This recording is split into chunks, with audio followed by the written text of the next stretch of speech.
राधे राधे दोस्तों, स्वागत है आपका आपके श्री श्याम चैनल में। आज मैं इंदिरा एकादशी की कथा सुनाने जा रही हूँ। भगवान श्री कृष्ण बोले, राजन, अश्वान गुजरात महाराष्ट्र के अनुसार भाद्रपद के कृष्ण पक्ष में इंदिरा नाम की एकादशी होती है। उसके व्रत के प्रभाव से बड़े बड़े पापों का नाश हो जाता है। नीचे योनि में पड़े हुए पितरों को भी ये एकादशी सदगति देने वाली है। राजन, पूर्व काल की बात है। सतयुग में इंद्रसेन नाम से विख्यात एक राजकुमार थे, जो महिष्मतीपुरी के राजा होकर धर्मपूर्वक प्रजा का पालन करते थे। उनका यश सब ओर फैला हुआ था।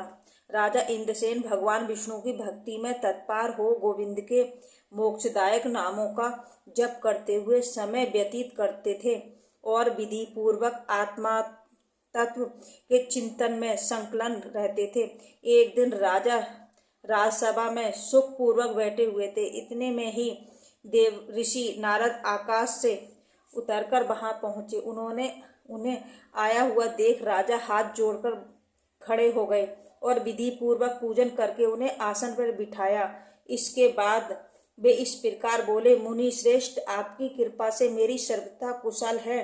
आज आपके दर्शन से मेरी संपूर्ण यज्ञ क्रियाएं सफल हो गई हैं। देवर्ष, अपने आगमन का कारण बताकर मुझे कृपा करिए।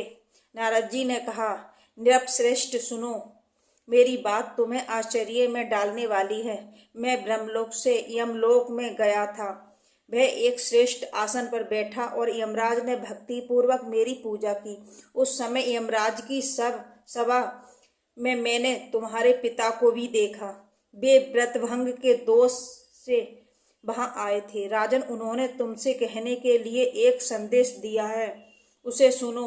उन्होंने कहा, बेटा, मुझे इंदिरा एकादशी के व्रत का पुण्य देकर स्वर्ग में भेजो। उनका ये संदेश लेकर मैं तुम्हारे पास आया हूँ। राजन, अपने पिता को स्वर्गलोक की प्राप्ति कराने के लिए इंदिरा एकादशी का व्रत करो। राजा ने पूछा, भगवान, कृपा करके इंदिरा एकादशी का व्रत बताइए। किस पक्ष में, किस तिथि और किस विधि से ये व्रत करना चाहिए? नारद जी ने कहा, राजेंद्र, सुनो, मैं तुम्हारे इस व्रत की शुभ कारण विधि बतलाता हूँ। आश्वान मास के कृष्ण पक्ष में दशमी के उत्तम दिन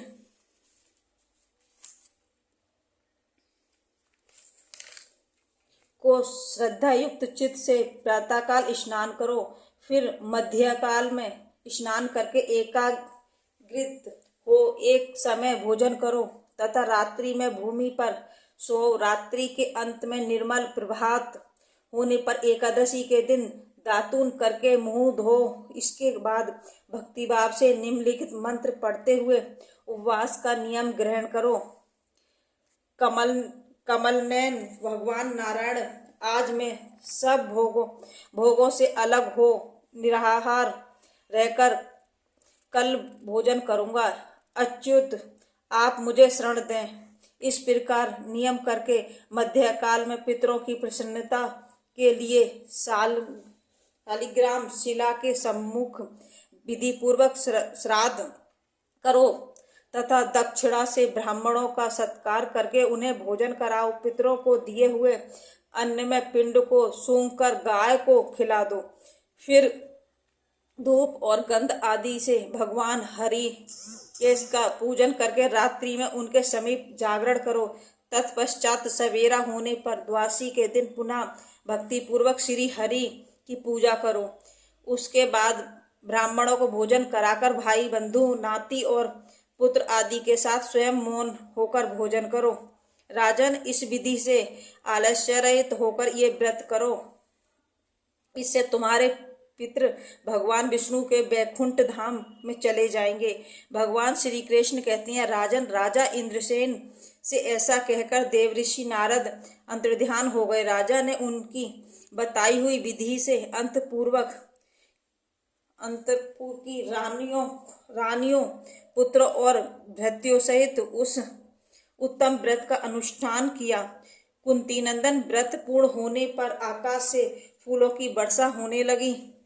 इंद्रसेन के पिता गरुड़ और आरूढ़ होकर श्री विष्णु धाम को चले गए और राजा श्री इंद्रसेन भी निष्कंठ राज का उपभोग करके अपने पुत्र को राजा सिंहासन पर बिठाकर स्वयं स्वर्गलोक को चले गए। इस प्रकार मैंने तुम्हारे सामने इंदिरा एकादशी व्रत के महात्म्य को वर्णन किया है। इसको पढ़ने और सुनने से मनुष्य सब पापों से मुक्त हो जाता है।